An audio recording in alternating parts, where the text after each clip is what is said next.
प्यारे साथियों नमस्कार, स्वागत है आपको आपके अपने YouTube चैनल राजा ऑनलाइन क्लासेस में। साथियों आज के इस वीडियो में हम कुछ स्पेशल करने वाले हैं। आज के इस वीडियो में मैं आपके बीच लेकर उपस्थित हूँ एक नए क्वेश्चन को, जो क्वेश्चन 2024 के मैट्रिक बोर्ड परीक्षा में पूछ लिया गया है। जी हाँ, थंबनेल देखकर आप समझ गए होंगे कि इस वीडियो में किस प्रश्न की बात होगी। आपके सामने में लिखा गया प्रश्न है 2024 में पूछा गया प्रश्न क्या है? अवतल गोलीय दर्पण की फोकस की परिभाषा दें। एक अवतल गोलीय दर्पण में सिद्ध करें कि R बराबर 2F। क्या सिद्ध करना है आपको? R बराबर 2F, ये सिद्ध करना है आपको। ठीक है, ये प्रश्न न जाने कितनी बार बोर्ड ने टारगेट किया। और एक बात मैं आपको और बता दूं, ये क्वेश्चन आपको जो है दीर्घ उत्तरीय में पूछा जाता है 6 नंबर में। कितने नंबर में पूछा गया है? ये 6 नंबर में पूछा गया है 2024 के मैट्रिक बोर्ड परीक्षा में। यदि आप मैट्रिक की तैयारी कर रहे हैं और आपका परीक्षा 2025 में होने वाला है तो आपके लिए ये क्वेश्चन बहुत ही इंपॉर्टेंट होगा। ये क्वेश्चन ना जाने कितनी बार बोर्ड ने टारगेट किया है। हो सकता है कि 2025 में यह प्रश्न दोबारा देखने को मिले, आप उसे छोड़ मत दीजिएगा। जी हाँ, तो चलिए देर ना करते हुए हम इस वीडियो को स्टार्ट करते हैं और समझते हैं कि किस तरीके से सिद्ध किया जाता है F बराबर R/2। F बराबर R/2 या फिर R बराबर 2F, एक ही बात होता है। ठीक है, तो फटाफट से अगर आप चैनल पर पहली बार आए हैं तो चैनल को सब्सक्राइब जरूर कर दीजिएगा। इस वीडियो को लाइक करके अपने सभी दोस्तों के पास शेयर जरूर कर दीजिएगा। चलिए हम इस वीडियो को स्टार्ट करते हैं। ध्यान दीजिएगा, सबसे पहले आपके पास प्रश्न क्या है? अवतल गोलीय दर्पण की फोकस की परिभाषा देनी है। फोकस की परिभाषा देनी है तो सबसे पहले फोकस की परिभाषा मैं यहां पर लिखता हूं, जरा सा समझने का प्रयास कीजिएगा। फोकस की परिभाषा क्या लिखेंगे? तो आप लिखेंगे यहां पर कि जब किसी अवतल दर्पण में प्रधान अक्ष के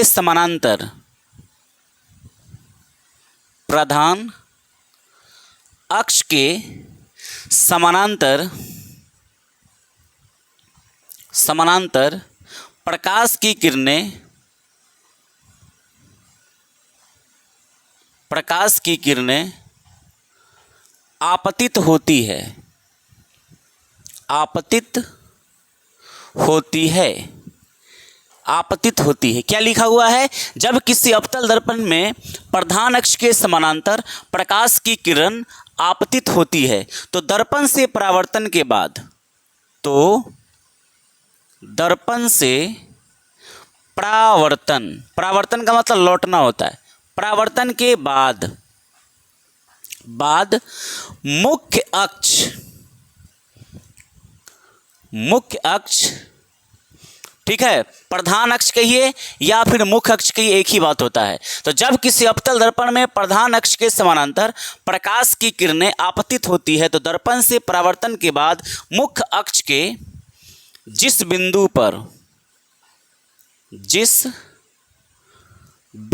पर फोकस करती है या जिस बिंदु से होकर गुजरती है, उस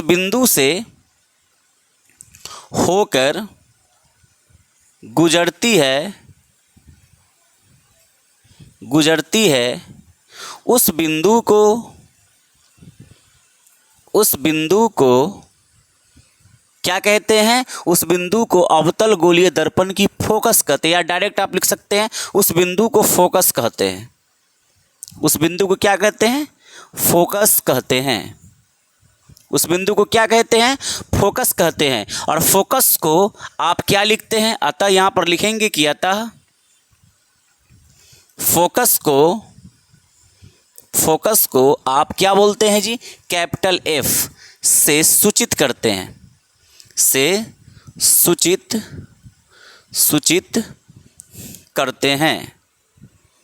करते हैं। क्या ये तो परिभाषा हो गई किसकी? फोकस की परिभाषा हो गई। आपसे सवाल पूछा था ना कि अवतल गोलीय दर्पण की फोकस की परिभाषा दें, तो मैंने लिखा कि जब किसी अवतल दर्पण में प्रधान अक्ष के समानांतर प्रकाश की किरणें आपतित होती है तो दर्पण से परावर्तन के बाद मुख्य अक्ष के जिस बिंदु से होकर गुजरती है उस बिंदु को फोकस कहते हैं, अतः फोकस को एफ से सूचित किया जाता है। यहाँ पर हम क्या करते हैं कि एक अवतल दर्पण बनाते हैं। ज़रा प्यार से बात को समझिएगा। ये क्या है जी, एक अवतल दर्पण है। ठीक है, चलिए ये आपके पास अवतल दर्पण है, कोई दिक्कत नहीं। इस दर्पण का एक नाम रख लीजिए। सपोज कीजिए कि ये दर्पण आपका M और N है, यानी कि MN आपका अवतल दर्पण है। ठीक है, उसके बाद इसके बीचों बीच से होकर हम एक लाइन बनाते हैं और ये लाइन हमारा प्रधान अक्ष कहलाता है। ये लाइन क्या कहलाता है सर? प्रधान अक्ष कहलाता है। बड़े प्यार से समझिएगा, खूब मज़ा आएगा और आज के बाद आप फिर कभी भूल नहीं सकते हैं। आज के बाद ना फिर आप कभी भूल नहीं सकते हैं। ठीक है ना, चलिए ध्यान दीजिएगा। यहाँ पर जहाँ ये प्रधान अक्ष इस दर्पण को टच करता है उसको आप बोलते हैं ध्रुव और इसको आप लिखते हैं P से। किससे लिखते हैं? P से। ठीक है, आगे बात करते हैं।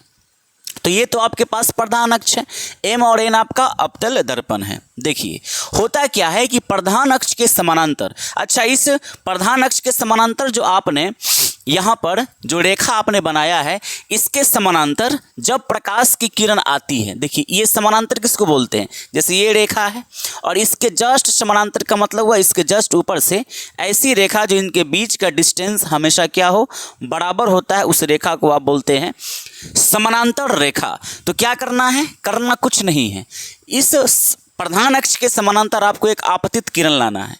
आपतित किरण का मतलब क्या हुआ? आपतित मतलब थोड़ा सा टेढ़ा ओढ़ा हो जाएगा तो दिक्कत नहीं कीजिएगा, थोड़ा कंप्रोमाइज कर लीजिएगा, क्योंकि मैं बिना स्केल से इसको लाइन ड्रॉ कर रहा हूँ। ये आपतित किरण है और आपतित किरण का मतलब क्या होता है? आपने पहला चैप्टर पढ़ा होगा प्रकाश का परावर्तन, और चूंकि मज़ेदार बात ये है कि ये जो क्वेश्चन है ये प्रकाश के परावर्तन चैप्टर से ही लिया गया है। जी हाँ, प्रकाश के परावर्तन। बताइए, याद होगा आपको, अगर आपने ये चैप्टर को पढ़ा होगा तो आपको ज़रूर पता होगा कि प्रकाश का परावर्तन क्या होता है। प्रकाश का परावर्तन, जब प्रकाश की किरण किसी अपारदर्शी वस्तु से टकराकर वापस लौट जाती, इसी लौटने की घटना को हम प्रकाश का परावर्तन कहते हैं। जी हाँ, तो यहाँ पर आपतित का मतलब हुआ आने वाली किरण। तो जैसे ही प्रधान अक्ष के समानांतर कोई किरण आती है ना, जब प्रकाश की किरण समानांतर आती है मुख्य अक्ष के समानांतर, तो दर्पण से परावर्तन के बाद ये यहाँ पर जो है मुख्य अक्ष जो है इससे होकर गुजरती है, मुख्य अक्ष से होकर गुजरती है। लेकिन मुख्य अक्ष के जिस बिंदु से होकर गुजरती है, मुख्य अक्ष के जिस बिंदु से होकर गुजरती है, उसी बिंदु को आप क्या बोलते हैं? इसी बिंदु को आप बोलते हैं फोकस। इसी बिंदु को आप क्या बोलते हैं? फोकस। परिभाषा पर जरा नजर डालिएगा। जब किसी अवतल दर्पण में प्रधान अक्ष के समानांतर, ये अवतल दर्पण है, ये प्रधान अक्ष है, तो प्रधान अक्ष के समानांतर प्रकाश की किरणें, ये प्रकाश की किरणें हैं, आपतित होती यानी आती है, तो दर्पण से परावर्तन के बाद मुख्य अक्ष, ये मुख्य अक्ष है, मुख्य अक्ष के जिस बिंदु से होकर गुजरती है, इस बिंदु से होकर गुजरती है, उस बिंदु को फोकस कहते हैं। उसी बिंदु को क्या कहते हैं? फोकस कहते हैं। उसके बाद आता फोकस को F से सूचित किया जाता है। क्या आपको इतनी बातें समझ आ गई अच्छे से प्यारे साथियों? यस सर, समझ में आ गया। अब आगे समझते हैं। ठीक है, ये जो आपतित किरण है इसका एक नाम रख लीजिए। मान के चलिए कि इसका नाम जो है ना AB है, ये A है और यहाँ पर इस पॉइंट का नाम क्या रख लीजिए? B। तो AB यहाँ पर क्या है? आपतित किरण है। AB क्या है जी? आपतित किरण है। AB क्या है? आपतित किरण है। और ये क्या है आपके पास? ये जो रेखा बना है उसका नाम क्या है? प्रधान अक्ष। अब जरा ध्यान से सुनिएगा। जैसे मैं अब अगर प्रमाण दूं इसको सिद्ध करने के लिए, आगे बोला गया है कि एक अवतल गोलीय दर्पण में सिद्ध करे कि R बराबर 2F। R बराबर 2F का मतलब क्या हुआ? R बराबर 2F का मतलब समझिएगा जरा प्यार से। इसी को कैसे लिख सकता है? इसी को ऐसे भी लिखा जा सकता है, ये 2 इसकी गुना में है, इस तरफ आ जाएगा तो भाग में, तो R बटा क्या बन जाएगा? 2 और बराबर में क्या हो जाएगा? F। क्या हो जाएगा? F। तो या फिर आपसे ये पूछ सकता है कि F बराबर R/2 बताइए, F बराबर R/2 सिद्ध कीजिए। या आपसे ये पूछा जा सकता है कि R बराबर 2F सिद्ध कीजिए, तो आप वहाँ पर नर्वस नहीं बनेंगे। R बराबर 2F का ही मतलब होता है F बराबर R/2। बात को समझ, क्योंकि इसको क्रॉस मल्टीप्लाई करेंगे तो ये फिर से पुनः 2F हो जाएगा और इस तरफ क्या बचेगा? R। तो बात तो वही पर न पहुँचती है। R बराबर 2F कहिए, चाहे F बराबर R/2 बोलिए, एक ही बात है। ठीक है, तो ज़रा ध्यान दीजिएगा यहाँ पर। जैसे आपने लिखा R बराबर 2F आपको सिद्ध करना है। ठीक है, अगर मैं इसको इधर ले जाऊं तो ये बन जाएगा R/2 और बराबर में F। F क्या है ज़रा बात को समझिएगा। F क्या होता है? ये जो F देख रहे हैं, इस F को बोलते हैं हम लोग, इसको आप बोलते हैं फोकस दूरी। एफ को क्या बोलते हैं यहाँ पर, फोकस दूरी, यानी जो स्मॉल एफ है यहाँ पर आपके पास, ये आपका क्या है, फोकस दूरी है। जबकि ये कैपिटल एफ की बात करेंगे तो ये आपके पास क्या है जी, ये फोकस है, ये आपके पास क्या है, फोकस है। बात को समझिएगा, ये कैपिटल एफ फोकस होता है और स्मॉल एफ फोकस दूरी होता है। यानी कि यहाँ एफ से लेकर इस ध्रुव के बीच की दूरी, यानी एफ से लेकर जो ध्रुव है पी, इनके बीच का जो दूरी होता है, जो डिस्टेंस होता है, उसे आप बोलते हैं फोकस दूरी। उसे आप क्या बोलते हैं, फोकस दूरी बोलते हैं। और इस फोकस दूरी को क्या लिखते हैं, स्मॉल एफ। फोकस दूरी को स्मॉल एफ लिखा जाता है। ठीक है, आगे बात करते हैं। ये तो एफ समझ गए। उसके बाद ये कैपिटल आर जो आप देख रहे हैं, इस कैपिटल आर को क्या बोलते हैं, वक्रता त्रिज्या। इसको क्या बोला जाता है, वक्रता त्रिज्या बोला जाता है। वक्रता त्रिज्या, यानी वक्रता त्रिज्या कौन होता है, तो ज़रा बात को समझिएगा। यहाँ पर मान के चलते हैं कि यहाँ पर एक पॉइंट है जिसका नाम है सी, और इस सी को बोला जाता है, इस सी को बोला जाता है वक्रता केंद्र।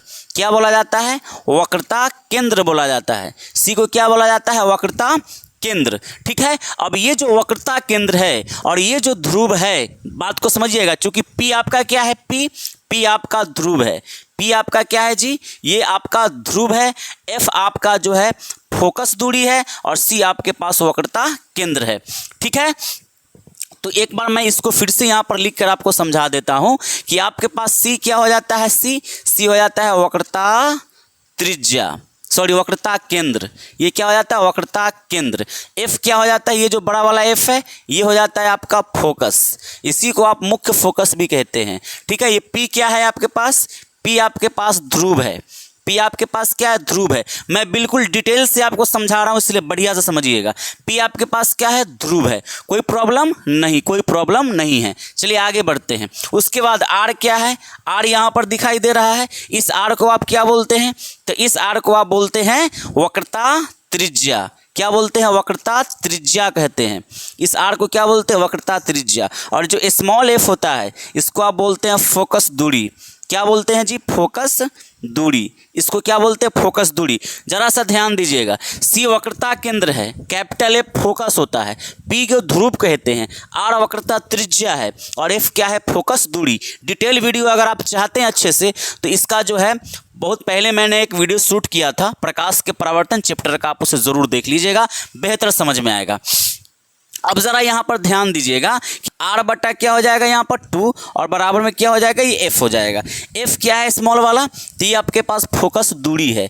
यानी कि सारी दूरियाँ ध्रुव से मापी जाती है। यानी जो दूरी है, ज़रा बात को समझिएगा, यहाँ से लेकर यहाँ तक की जो दूरी है, यानी कि फोकस और ध्रुव के बीच, फोकस और ध्रुव के बीच, फोकस और ध्रुव के बीच, बात को समझिएगा। फोकस और ध्रुव के बीच की दूरी को फोकस दूरी कहते हैं और फोकस दूरी को आप हमेशा स्मॉल एफ लिखते हैं। तो ये क्या बन जाएगा यहाँ पर, स्मॉल एफ। बात को समझिएगा कि अगर जो फोकस है और जो ध्रुव है, हम हमेशा जो दूरियां मापते हैं, हमेशा कहाँ से मापते हैं, ध्रुव से मापते हैं। तो ये इसका ध्रुव है, ये इसका फोकस है। अगर यहाँ से यहाँ मापना हो तो यहीं से मापा जाएगा, ना कि यहाँ से यहाँ आप मापेंगे। ठीक है, आगे बात समझते हैं कि ध्रुव से लेकर फोकस की दूरी, ये चूंकि फोकस होता है तो ध्रुव से लेकर फोकस की दूरी फोकस दूरी कहलाता है। इसलिए आप इसको क्या लिखते हैं, स्मॉल एफ लिखते हैं। ये आपके पास क्या है जी, फोकस दूरी है, फोकस दूरी। ये क्या है जी, फोकस दूरी है। उसके बाद ये क्या है, वक्रता केंद्र। चूंकि सी को आपने क्या कहा, वक्रता केंद्र, तो वक्रता केंद्र से, यानी यहाँ से लेकर जो यहाँ तक की जो दूरी है, यहाँ तक की जो दूरी है, वो दूरी क्या कहलाता है, वक्रता त्रिज्या। क्या कहलाता है, वक्रता त्रिज्या कहलाता है। और इस वक्रता त्रिज्या को आप क्या लिखते हैं, आर लिखते हैं। वक्रता त्रिज्या को क्या बोलते हैं जी, आर बोलते हैं। ठीक है, तो यहाँ पर सिद्ध आपको ये करना है कि जो फोकस दूरी है, जरा बात को समझिएगा, जो फोकस दूरी, यानी ये जो दूरी है, ये जो फोकस दूरी है और ये पूरे जो त्रिज्या आप देख रहे हैं, ये वक्रता केंद्र और ध्रुव के बीच ये जो पूरा लंबाई है, अगर इसको मैं जरा इधर छांट लूँ, जैसे यहाँ पर हम ले लेते हैं सी, ये आपका सी पॉइंट है, ठीक है ना, ये आपका पी पॉइंट है और ये आपके पास जो है ये क्या है, आपके पास एफ है, यानी कि ये फोकस है। तो ये फोकस है कहाँ पर, ये फोकस कहाँ पर है, सी से लेकर ध्रुव के बीच की दूरी क्या कहलाता है, वक्रता केंद्र से लेकर ध्रुव के बीच की दूरी वक्रता त्रिज्या कहलाता है।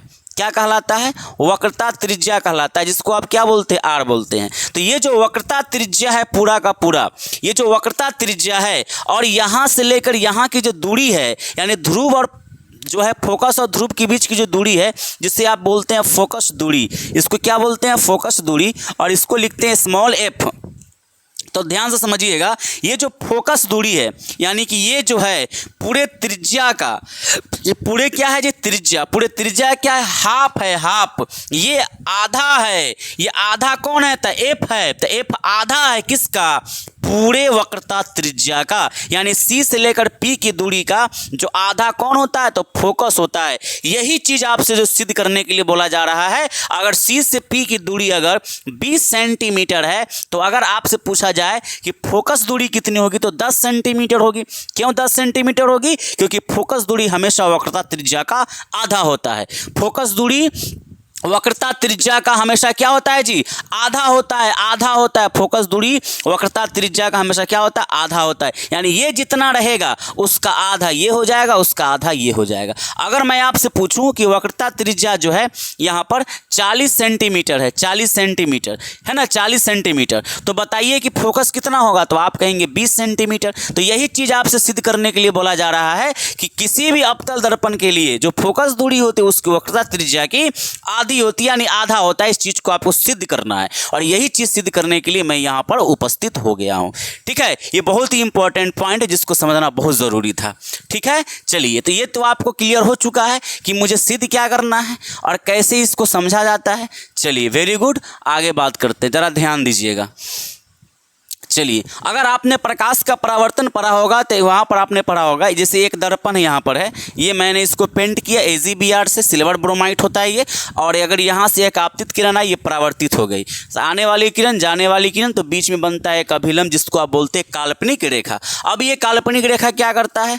आपतित किरण और परावर्तित किरण के बीच को दो भागों में डिवाइड कर देता है। इधर वाला एक एंगल होता है, इस तरफ का एक एंगल होता है। तो आपतित किरण और अभिलंब के बीच जो कोण बनता है उसको आप बोलते हैं आई, है ना, और यहाँ पर बोलते हैं इसको आर, यानी आई बराबर होता है आर के। हमेशा ये बात ध्यान में रखिएगा, यानी आपतन कोण बराबर होता है परावर्तन कोण के। आपतन कोण किसके बराबर होते हैं? परावर्तन कोण के। क्यों? क्योंकि ये परावर्तन का नियम है ना। इतना बात तो आपको पता ही होगा। अब ज़रा सा ध्यान दीजिए, यहाँ पर हम आ जाते हैं। यहाँ पर आपने क्या क्या किया, इस सारी चीज़ों को सिद्ध करने में आप लिखेंगे यहाँ पर। तो यहाँ पर हम लिखते हैं प्रमाण। क्या लिखते हैं जी? प्रमाण लिखते हैं। यहाँ पर हम प्रमाण स्टार्ट कर रहे हैं, यानी सिद्ध करने के लिए जा रहे हैं। तो सबसे पहले आप लिखेंगे, माना कि M और N क्या है? एक अवतल दर्पण है। माना कि यहाँ पर आप लिखेंगे, माना कि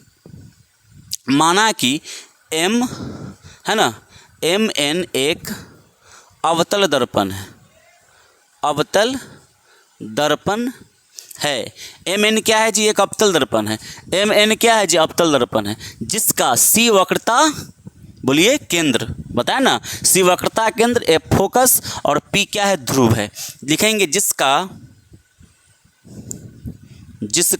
C वक्रता केंद्र, C वक्रता केंद्र, ठीक है। C क्या है जी? वक्रता केंद्र। उसके बाद F क्या है? F फोकस है, F फोकस है ना, एवं P क्या है? ध्रुव है। एवं P क्या है जी? ध्रुव है, ध्रुव है। ठीक है, इतनी बातें आप समझ गए। इतना बात आपको एग्जाम में भी लिखना है अच्छे तरीके से, कि माना कि M और N क्या है? अवतल दर्पण है, ठीक है, जिसका C वक्रता केंद्र है, F फोकस है एवं ध्रुव P है। ठीक है, आगे बात करते हैं। AB क्या है? एक आपतित किरण है, जो आप देखेंगे कि फोकस से होकर गुजरती है दर्पण से परावर्तन के बाद। यहाँ पर आप लिखेंगे अगला स्टेप कि AB एक आपतित किरण है, आपतित किरण है, जो दर्पण से परावर्तन के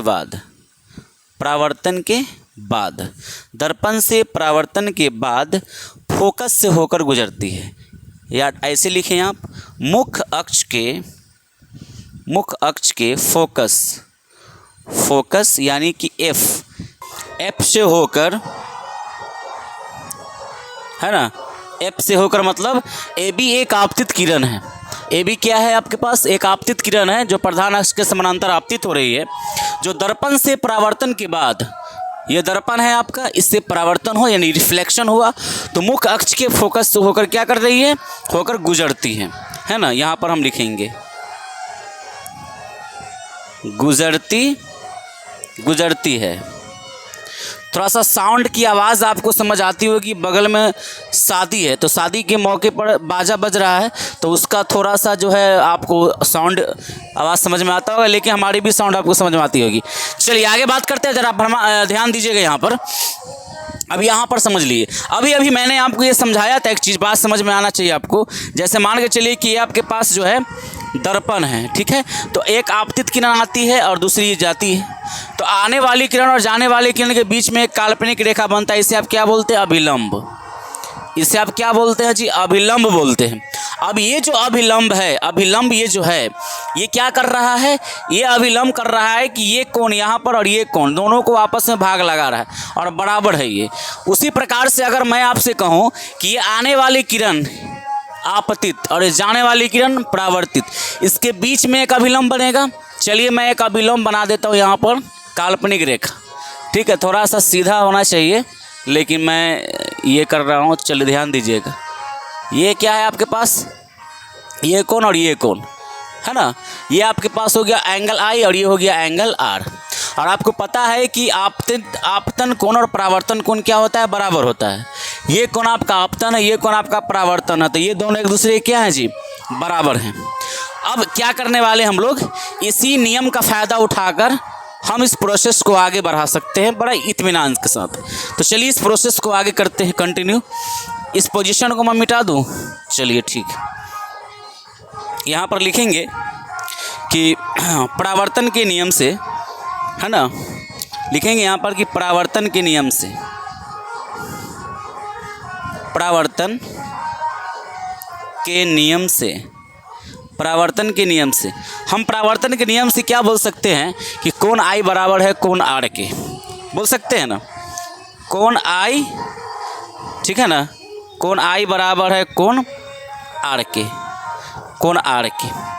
ये हम कहाँ से बोले, अपना मन से नहीं बोले हैं, ये प्रकाश के परावर्तन के नियम का पालन किया गया है। और अभी मैंने आपको समझाया कि ये कोण आई बराबर है कोण आर की, क्यों, तो परावर्तन के नियम से, क्योंकि ये किरण आपतित है और ये परावर्तित है, तो आने वाले किरण और जाने वाले किरण के बीच में जो काल्पनिक रेखा बन रहा है, तो इस तरफ वाला कोण बना आपतन कोण है, ये परावर्तन कोण, जो एक दूसरे के बराबर होता है। और आपने पढ़ा भी होगा प्रकाश के परावर्तन का नियम, तो इसमें दो नियम आपने पढ़ा होगा। पहला नियम, आपतन कोण बराबर होता है परावर्तन कोण के, पढ़े थे कि नहीं। चलिए आगे बढ़ते हैं। अब थोड़ा सा ज़रा ध्यान दीजिएगा, यहाँ पर एक चीज़ ज़रा आप समझने का प्रयास कीजिए।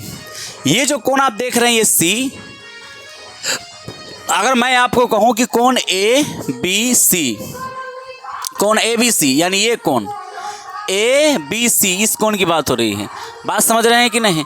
जैसे इसको ऐसे समझने का प्रयास कीजिए, ये मैं ऐसे लाऊं तो ये आपके पास ए है, ये बी है और ये आपके पास क्या है, इसी को आप डॉट रेखा बोल रहे हैं, जिसको आपने क्या बोला, सी। तो कोण ए बी सी, इस कोण की अगर हम बात करें, यानी कि इस कोण की बात करें, तो ये कोण जो होगा कोण ए बी सी, आप यहाँ लिखेंगे कि चूंकि कोण ए बी सी बराबर हो जाएगा, ये कोण बराबर हो जाएगा, यानी कि ये जो एंगल है ये ऐसे ऐसे, तो ये जो एंगल है ना, ये वाला एंगल, ये एंगल इसके बराबर हो जाएगा, यानी कि कोण किसके बराबर, तो BCF के बराबर। BCF का मतलब ये हुआ कि जैसे इसको मैं मिटा दूं ऐसे, ठीक है ना, या फिर ऐसे रहने दूं, फिर आपको मैं समझाता हूं कि ये तो ये अभिलंब हो गया और ये दूसरा ऐसे जा रहा है, ठीक है ना, ऐसे जा रहा है, और ये आपके पास क्या है, F है, F। अगर मैं कहूँ कि ये एंगल और ये एंगल बराबर है, यानी कि ये अगर I है तो ये भी I है, तो क्या आप इस बात से सहमत रहेंगे, क्या आपको ये बात समझ में आएगी कैसे ये बराबर होगा। ज़रा ध्यान दीजिएगा, इसकी बात कर रहे हैं, यानी कोण ABC, आपके पास ये जो एंगल है, ये एंगल वो इसके क्या है जी, बराबर है, यानी ये I है तो ये भी क्या है, I है। क्यों, एकांतर कोण से, किससे, एकांतर कोण से। ज़रा ध्यान दीजिएगा, जब दो रेखाएं एक दूसरे को प्रतिच्छेद करता है तो यहाँ पर जो है ना, यहाँ पर जो एंगल बनता है, यानी कि ये एंगल और ये एंगल क्या होते हैं, बराबर। चूँकि यहाँ पर आप देखेंगे तो जेड बनेगा और ये जो जेड बन रहा है ना, इसे जेड है ना, जेड जो बन रहा है, तो जेड में ये वाला एंगल और ये वाला एंगल बराबर हो जाता है। तो हम क्या लिख सकते हैं कि कोण ए बी सी, यानी कि कोण ए बी सी ये एंगल बराबर है बी सी एफ के, कोण बी सी एफ के, कोण बी सी एफ। इसको आप बोल दीजिए समीकरण फर्स्ट, है ना। ये बी सी एफ, ये कैपिटल एफ है, तो आप यहाँ पर एफ लिख दीजिए ये से, ठीक है। तो कोण ए बी सी बराबर है कोण बी सी एफ के। क्या आपको ये बात समझ में आ गई? Very good. अगर इतनी बात आप समझ गए तो फिर आगे का प्रोसेस समझिए। अब देखिए आपने क्या किया, आपने ये किया कि इस कोण को, ये जो कोण था इस कोण को बराबर कर दिए। बात समझ रहे हैं ना आप? जैसे ये कोण आई को आपने इसके बराबर कर दिया, यानी कोण आई के बराबर, और ये कोण आई बराबर था आर के, प्रकाश के परावर्तन के नियम से। बात समझिएगा, ये आई बराबर है आर के और ये आई बराबर है इस कोण के, तो इसका मतलब ये कोण बराबर हुआ, ये दोनों कोण बराबर हुआ। ये जो कोण है, जैसे त्रिभुज में बनाने का प्रयास करता हूँ, ऐसे ऐसे गया है, फिर ऐसे आया है, और फिर ये जो है ऐसे गया है, ठीक है ना। तो देखिए ये आपके पास सी है, बात को समझिएगा, और ये आपके पास क्या है, बी है, और ये आपके पास क्या है जी, एफ है। तो मैंने कहा कि ये एंगल और ये एंगल बराबर है। सर ये बात समझिएगा, यहाँ पर ये वाला एंगल, ये एंगल और ये एंगल अगर बराबर है, ये दोनों कोण अगर बराबर है, तो अगर किसी त्रिभुज की दो कोण बराबर होता है तो सामने की भुजाएं भी बराबर होती है। यानी इस कोण के सामने की भुजा ये वाला और इस कोण के सामने की भुजा ये वाला, ये दोनों भुजा बराबर होता है। यानी कि बी एफ सी एफ के क्या होंगे, बराबर। बी एफ सी एफ के क्या होंगे, बराबर। और ऐसे त्रिभुज को समद्विबाहु त्रिभुज कहते हैं। तो आप यहाँ पर लिखेंगे, इसलिए ये जो त्रिभुज है बी सी एफ, इसलिए त्रिभुज बी सी एफ एक समद्विबाहु त्रिभुज है, समद्विबाहु त्रिभुज है ना। BCF क्या है जी, समद्विबाहु त्रिभुज है, ये समद्विबाहु त्रिभुज है।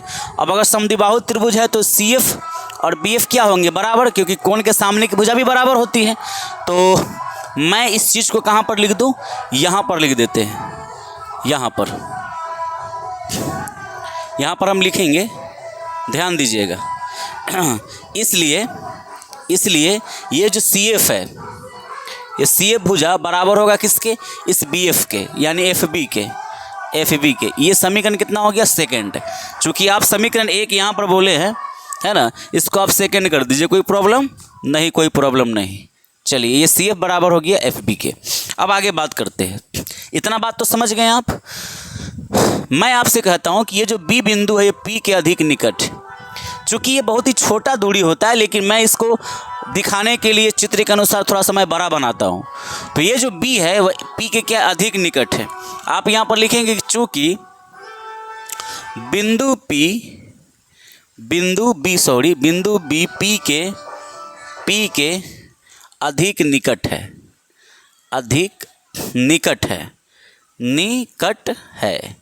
बिंदु B जो है P की क्या जी, अधिक निकट है। अब एक ज़रा बात बताइए आप कि अगर ये बिंदु B, जैसे यहाँ पर समझिएगा, जैसे सुनिए, जैसे मान के चलिए कि ये छोटा सा मैं डायग्राम ले लूँ, यहाँ पर ऐसे आया और ये ऐसे गया। ये यहाँ पर क्या है, F है, यहाँ पर क्या है, B है, और यहाँ पर क्या है, P है। यहाँ पर दर्पण है। जैसे मैं कह रहा हूँ कि अगर B P के नज़दीक है, तो मान के चलिए B यहाँ ना होकर B यहाँ है, B कहाँ है, यहाँ पर है, तो रेखा यहाँ बनेगा, ठीक है। ये B यहाँ ना होकर यहाँ है, तो ऐसे बनेगा। ये B यहाँ ना होकर यहाँ है, तो ऐसे बनेगा। यानी एक समय के बाद क्या होगा कि ये जो यहाँ से लेकर यहाँ तक की जो दूरी है, यानी कि FB है और PF है, ये दोनों बराबर हो जाएगा। क्योंकि अगर B यहाँ पर है, यहाँ से यहाँ पर आ जाएगा, तो एक समय के लिए FB की जो लंबाई होगी वो FB के बराबर हो जाएगी। तो यहाँ पर हम लिखेंगे कि बिंदु B P के अधिक निकट है, इसलिए ये जो हमारे पास FB है ना, जो FB है, या फिर ऐसे आप इसको पहले लिख दीजिए, जो PF है वो बराबर हो जाएगा किसके, FB के। और ये बन गया आपका समीकरण थर्ड, ठीक है। समीकरण 2, समीकरण 3 और समीकरण 1 यहाँ पर है। क्या आपको इतनी बात समझ में आ गया?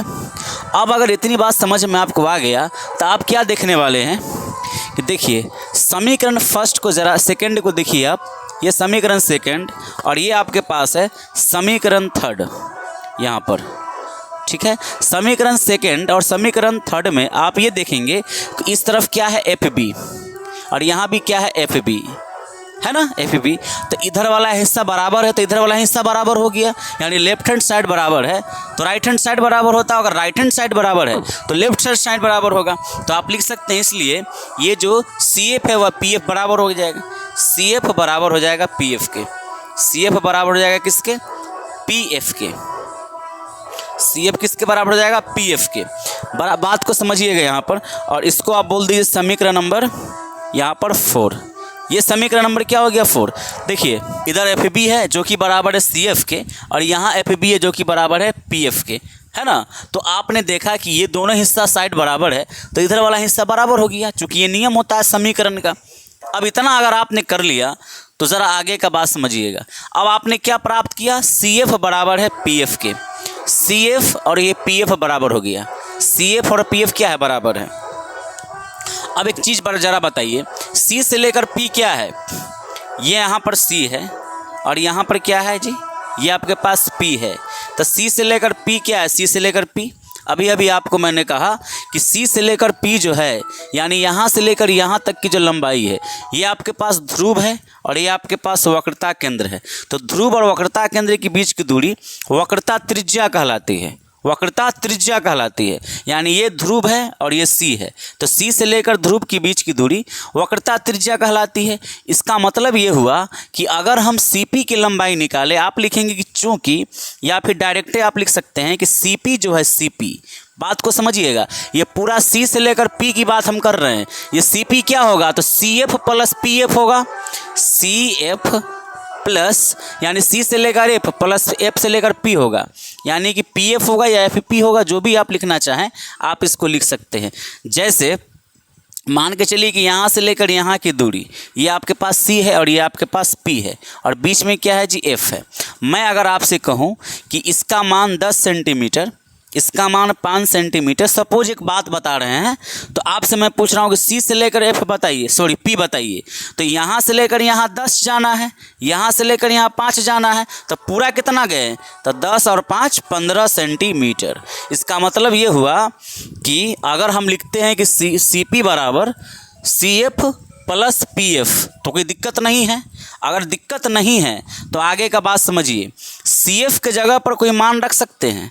अगर सी एफ के जगह पर आप अगर कोई वैल्यू यहाँ से पुट करना चाहते हैं तो आराम से रख सकते हैं। देखिए ये सी एफ का मान पी एफ है जो कि इसको हटाकर इसको रख सकते हैं। अब जैसे ही आप रखिएगा सी पी बराबर सी एफ, देखिए सी एफ का मान क्या है जी, पी एफ, समीकरण 4 की बात कर रहे हैं, तो इसके जगह अगर आप पी एफ रखेंगे तो प्लस में इस तरफ है पी एफ। अब देखिए सी पी बराबर पी एफ मिल के हो गया 2 पी एफ और पी एफ 2 पी एफ। यहाँ पर देखिएगा तो सी पी बराबर हो गया 2 पी एफ। अब ज़रा सोचिए कि आपने ये सी एफ का मान रखा कहाँ से, समीकरण 4 से, तो यहाँ पर आप लिखेंगे समीकरण 4 से, ऐसा आप लिख देंगे तो ज़्यादा ठीक रहेगा, समीकरण 4 से ऐसा आप लिख दिए। तो सी पी बराबर हो जाएगा पी एफ, देखिए ध्यान दीजिएगा यहाँ पर पी एफ और पी एफ मिल के हो जाएगा 2 पी एफ, पी एफ कितना हो गया 2 पी एफ। अब ज़रा सोचिए सी पी क्या है ज़रा बताइएगा। मैंने आपको पहले भी कहा था कि सी से लेकर पी क्या होता है, तो वक्रता केंद्र और ध्रुव के बीच की दूरी को वक्रता त्रिज्या कहते हैं और इस वक्रता त्रिज्या को आप क्या बोलते हैं, कैपिटल आर। वक्रता त्रिज्या को क्या बोलते हैं, कैपिटल आर। उसके बाद ये दो अपने जगह पर रह गया, ठीक है, और पी एफ क्या है, ये है P और ये है F।